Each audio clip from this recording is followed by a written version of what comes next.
খালেদা জিয়া কিন্তু আমাদের গর্ব, আমাদের এই এলাকার মেয়ে, এই এলাকার সন্তান। উনি কিন্তু বাইরের সন্তান। এই এলাকা থেকে উনি হাঁটিয়ে হাঁটিয়ে তিলে তিলে মানে গৃহবধূ থেকে, ঘরণী থেকে, মা থেকে শুরু করে রাজনীতিতে অংশগ্রহণ করেছে। ঠিক আছে?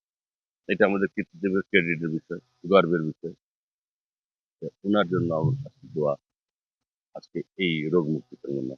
আমি আপনারা সবাই অন্তর থেকে দোয়া করবেন যাতে উনি সুস্থ হয়ে আমাদের ফিরে আসে, দেশের জন্য আবার উনি সময় দিতে পারে, দেশের কল্যাণে যাতে উনি আরো ভূমিকা রাখতে পারে, সেই দোয়া করবেন। সার্বিকভাবে আমি এটুকু করবো যে এই দোয়া খালি নেত্রী খালেদা জিয়ার জন্য, এই দোয়া সার্বিকভাবে হরিপুরবাসীর জন্য, ঠাকুরগাঁও ২ এর জন্য, সারা দেশের জন্য আমি তাই আপনার সার্বিকভাবে দোয়া করছি, কিভাবে দোয়া করবেন এবং যাতে আমরা এই এই হরিপুর থেকে, এই চৌরঙ্গী, এই শ্রীপুর থেকে সারা দেশকে জানিয়ে দিতে পারি যে আমরা খালেদার জন্য দোয়া করতে হবে, রোগ মুক্তি কামনা করি। আজকে সারা দেশবাসী জানবে আজকে হরিপুর, শ্রীপুর থেকে আমরা খালেদার জন্য দোয়া করছি এবং রোগ মুক্তি কামনা করি। তাই আসুন আজকের দোয়ায়, আজকের এই ভালোবাসা, আজকের এই উপস্থিতি আমাদেরকে অনেক দূর এগিয়ে নিয়ে যাবে। আমাদের আপনাদের সুপ্ত বাসনা, দীর্ঘদিনের বাসনা এক এক করে পরিপূর্ণতা আসবে। কারণ মা ছাড়া একটা গৃহের কোনো পরিপূর্ণতা আসে না। তদ্রূপ আমরা দেশের মাতা হিসেবে, মাদার অফ ডেমোক্রেসি, গণতন্ত্রের মাতা বা দেশের মাতা হিসেবে চিহ্নিত করি।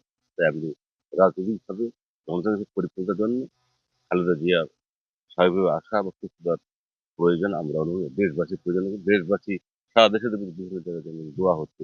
তারই ফলশ্রুতি আজকে আমরা ঠাকুরগাঁও জেলা হরিপুর পথে ৪ নং ডাঙ্গিপাড়ায় আজকে শ্রীপুরে এই দোয়ার আয়োজন করেছি। দোয়া সবার জন্য, দোয়া ইনশাল্লাহ আল্লাহ তাআলা বলেছেন ১০ এর দোয়া কাজে লাগবে। ১০ এর দোয়া বিফলে যায় না। ১০ এর দোয়া একদিন না একদিন ভালো কিছু আসবে, ভালো কিছু হবে। তাই সেই কামনা করছি। আপনাদের সার্বিক সুস্থতা কামনা করছি, সার্বিক কল্যাণ কামনা করছি।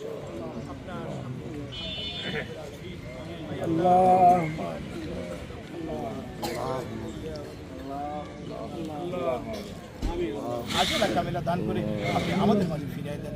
আই আল্লাহ, আই আল্লাহ, এই দেশকে রক্ষা করার জন্য করেছেন রব্বুল আলামিন, দেশের জন্য অনেক ত্যাগ হয়েছে রব্বুল আলামিন। আল্লাহ এই দেশকে রক্ষা করে আজকে আমরা এই